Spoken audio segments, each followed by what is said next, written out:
Assalamualaikum warahmatullahi wabarakatuh. Salam sejahtera bagi kita semua. Om Swastiastu, Namo Buddhaya, dan salam kebajikan. Perkenalkan, nama saya Andre Hadianto dengan NIM A40120046. Kali ini, video ini dibuat untuk memenuhi tugas konsep dasar sains SD. Untuk mereview pertemuan pertama hingga pertemuan ke-6. Nah, pembahasan kali ini ada 6, yaitu hakikat sains, ciri-ciri makhluk hidup, dan keanekaragaman makhluk hidup. Yang ketiga, hubungan makhluk hidup dan lingkungan. Yang keempat, pertumbuhan dan perkembangan. Yang kelima, struktur tubuh manusia. Yang keenam, sistem organ pada manusia. Yang pertama, hakikat sains. Hakikat sains atau ilmu pengetahuan alam adalah ilmu pengetahuan atau kumpulan konsep, prinsip, hukum, dan teori yang dibentuk melalui proses kreatif yang sistematis melalui inquiry yang dilanjutkan dengan proses observasi empiris secara terus-menerus, merupakan suatu upaya manusia yang meliputi operasi mental, keterampilan, dan strategi memanipulasi dan menghitung yang dapat diuji kembali kebenarannya yang dilandasi dengan sikap keinginan, keteguhan hati, ketekunan yang dilakukan oleh individu untuk menyingkapi rahasia alam semesta. Hakikat IPA. Konsep IPA yaitu suatu ide atau gagasan yang digeneralisasikan dari pengalaman yang relevan. Prinsip yaitu generalisasi meliputi konsep-konsep yang bertautan atau adanya hubungan antara satu konsep dengan konsep lainnya. Teori, generalisasi prinsip-prinsip yang berkaitan dan dapat digunakan untuk menjelaskan gejala-gejala alam. Hukum, pemikiran yang lebih umum dan telah terbukti kebenarannya melalui percobaan. Hakikat pembelajaran IPA, yang pembelajaran IPA adalah interaksi antara komponen-komponen pembelajaran dalam bentuk proses pembelajaran untuk mencapai tujuan yang berbentuk kompetensi yang telah ditetapkan. Proses pembelajaran IPA terdiri dari 3 tahap.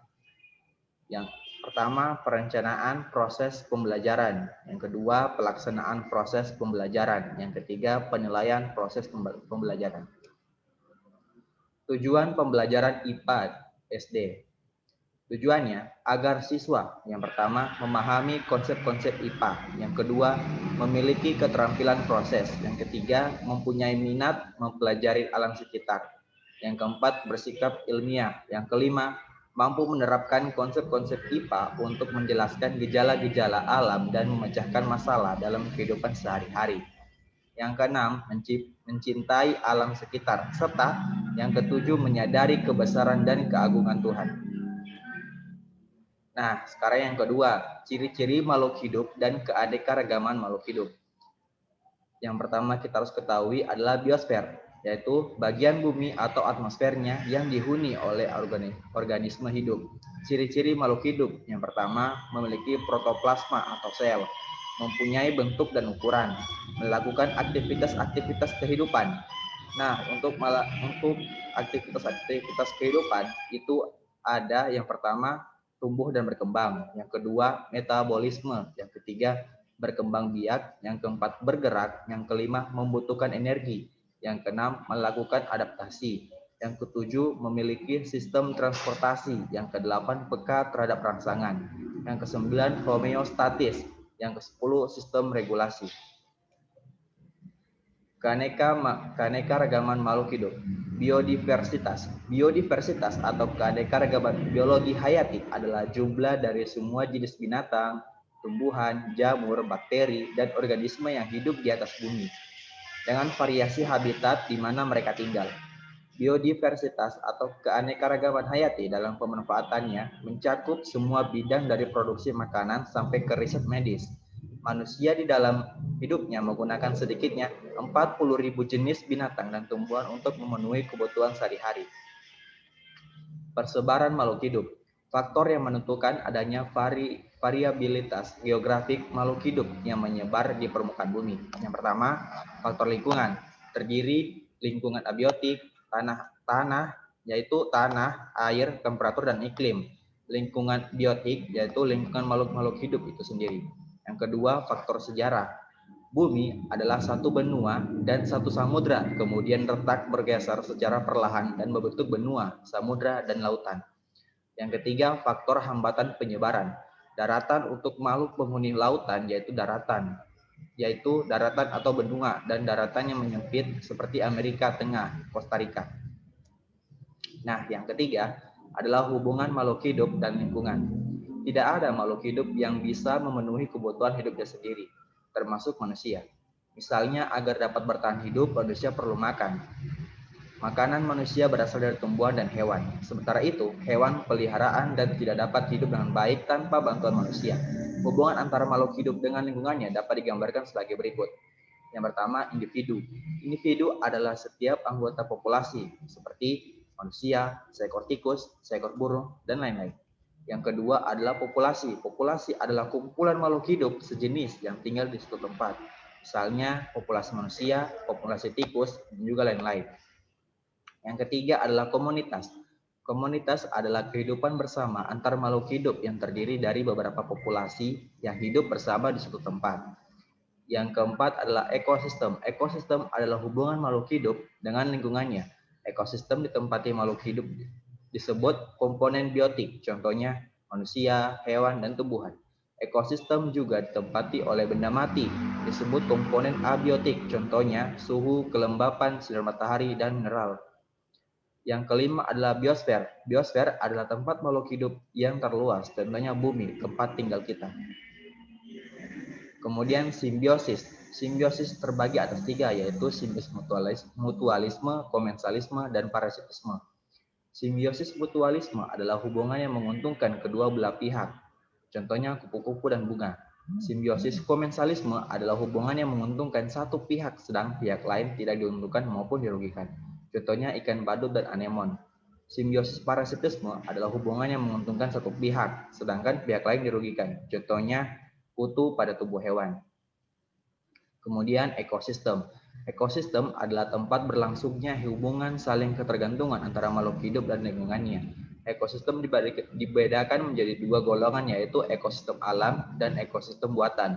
Ekosistem alam meliputi hutan, sungai, danau, laut, padang pasir, kutub. Sedangkan ekosistem buatan meliputi sawah, ladang, kebun, kolam, dan juga akuarium. Yang keempat adalah pertumbuhan dan perkembangan makhluk hidup. Pertumbuhan adalah peristiwa perubahan ukuran volume pada makhluk hidup yang terjadi selama masa hidupnya sebagai akibat dari perbanyakan sel dan pembesaran ukuran. Sel yang tidak dapat dibalik atau irreversible, yaitu makhluk hidup yang telah tumbuh besar tidak akan balik lagi ke ukuran semula. Kemudian perkembangan, yaitu suatu proses perkembangan makhluk hidup menuju tingkat kedewasaan yang ditandai dengan adanya perubahan struktur dan fungsi masing-masing organ tubuh hingga perubahan yang terjadi semakin kompleks. Pertumbuhan dan perkembangan ini terjadi secara bersamaan, sehingga jika suatu organisme mengalami pertumbuhan, maka organ-organ tubuhnya juga mengalami perkembangan. Pertumbuhan pada tumbuhan itu terbagi atas dua, yaitu pertumbuhan primer dan pertumbuhan sekunder. Pertumbuhan primer ada pertumbuhan yang terjadi pada jaringan meristem. Pertumbuhan primer dimulai dari meristem apikal yang terdapat pada ujung akar dan pada pucuk tunas. Pertumbuhan sekunder, pertumbuhan yang terjadi pada jaringan lateral dan kambium untuk pemanjangan dan pembesaran makhluk hidup. Pertumbuhan hewan dan manusia. Pertumbuhan dan perkembangan pada hewan dimulai dari zigot yang merupakan hasil peleburan antara spermatozoid dengan ovum pada mamalia. Embrio mengalami perkembangbiakan di dalam tubuh induk betina, yaitu di dalam uterus atau rahim. Suplai makanan, oksigen, dan pertukaran zat yang diperlukan untuk perkembangan embrio berasal dari plasenta. Plasenta terletak di dalam uterus dan terlindung oleh lapisan allantois, chorion, dan amnion.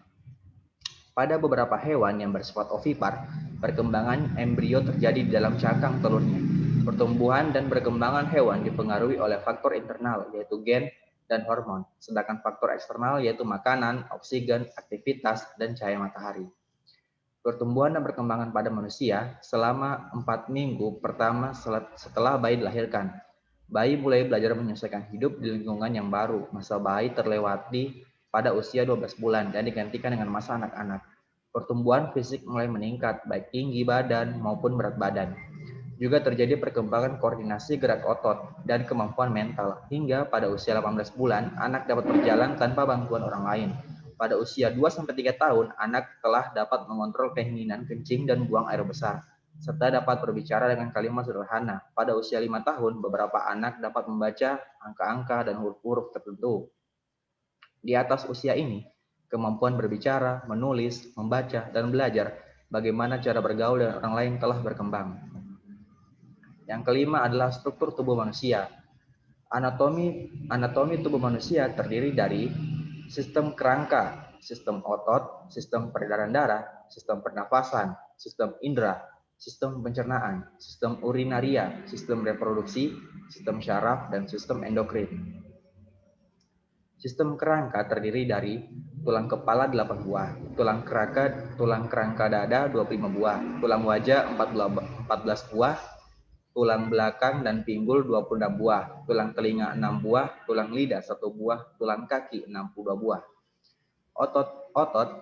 Otot punggung sejati merupakan 2 buah jura yang amat rumit susunannya, terletak di sebelah belakang kanan kiri tulang belakang, mengisi ruang antara tajuduri dan tajulintang. Otot-otot punggung sejati itu hampir sama sekali tertutup oleh otot-otot anggota gerak atas dan bawah. Yang ketiga, sistem peredaran darah jantung bagian dalam terdiri atas 4 ruang, yaitu serambi kiri, bilik kiri, serambi kanan, dan bilik kanan. Serambi kiri dan bilik kiri satu sama lain saling berhubungan, demikian pula serambi kanan dan bilik kanan. Sistem pernafasan, yaitu paru-paru terletak pada rongga dada. Paru-paru terdiri dari 2 bagiannya, yaitu paru-paru kanan dan paru-paru kiri. Paru-paru kanan terbagi atas 3 belah paru, yaitu belah atas, belah tengah, dan belah bawah. Paru-paru kiri terbagi atas 2 belah, yaitu belah atas dan belah bawah. Yang kelima adalah sistem indera, terdiri dari alat penglihatan, alat pendengaran, dan juga kulit. Yang keenam adalah sistem pencernaan, terdiri dari rongga mulut, geligi atau susunan gigi, yang kemudian lambung. Yang ketujuh adalah sistem urinaria, terdiri dari ginjal dan kandung kemih. Yang kedelapan adalah sistem reproduksi. Alat reproduksi laki-laki dibagi atas bagian pembuatan mani dan bagian jalur mani. Bagian pertama berupa kelenjar kelamin, yaitu buah zakar yang membentuk sel-sel mani. Pada sisi belakang setiap buah zakar terdapat anak buah zakar yang tergolong sebagai jalan penyalur. Alat reproduksi perempuan terdiri atas indung telur, tabung rahim, liang senggama, dan alat kelamin luar. Yang kesembilan adalah sistem syaraf. Otak adalah sistem syaraf pusat yang berkembang dari suatu struktur yang berbentuk bumbung. Pada bumbung tersebut dapat dilihat sebuah dasar, sebuah atap, dan 2 sisi sebagai pembatas suatu terusan yang terletak di tengah. Dalam perkembangan selanjutnya, pada beberapa tempat bumbung tadi menjadi tebal, sedangkan pada tempat-tempat lain dindingnya tetap tinggal seperti semula. Yang ke-10 adalah sistem endokrin. Kelenjar hipofise adalah suatu kelenjar endokrin yang terletak di dasar tengkorak. Di dalam fosa hipofise tulang sphenoid, kelenjar hipofise memegang peranan penting dalam sekresi hormon dari semua organ-organ endokrin, karena hormon-hormon yang dihasilkannya dapat mempengaruhi aktivitas kelenjar lainnya. Nah, yang keenam adalah sistem organ pada manusia. Organ adalah gabungan dari berbagai jenis jaringan, yaitu terorganisir dalam fungsi tertentu. Salah satu contohnya organ yaitu lambung.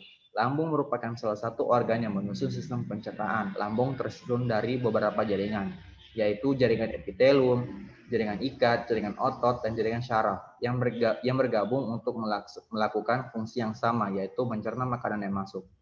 Kemudian sistem organ merupakan bentuk kerjasama antar organ untuk melakukan fungsi-fungsi tertentu, sehingga proses yang berlangsung di dalam tubuh suatu organisme dapat berjalan dengan baik sesuai aktivitas hidup organisme yang bersangkutan. Dalam melaksanakan kerjasama ini, setiap organ tidak bekerja sendiri, melainkan organ-organ saling bergantungan dan saling memengaruhi satu sama lainnya. Sistem organ terdiri dari sistem rangka, sistem otot, sistem pencernaan, sistem respirasi, sistem syaraf, sistem endokrin, dan sistem ekskresi. Baik, sampai saya dulu. Lebih dan kurangnya saya mohon maaf. Wassalamualaikum warahmatullahi wabarakatuh.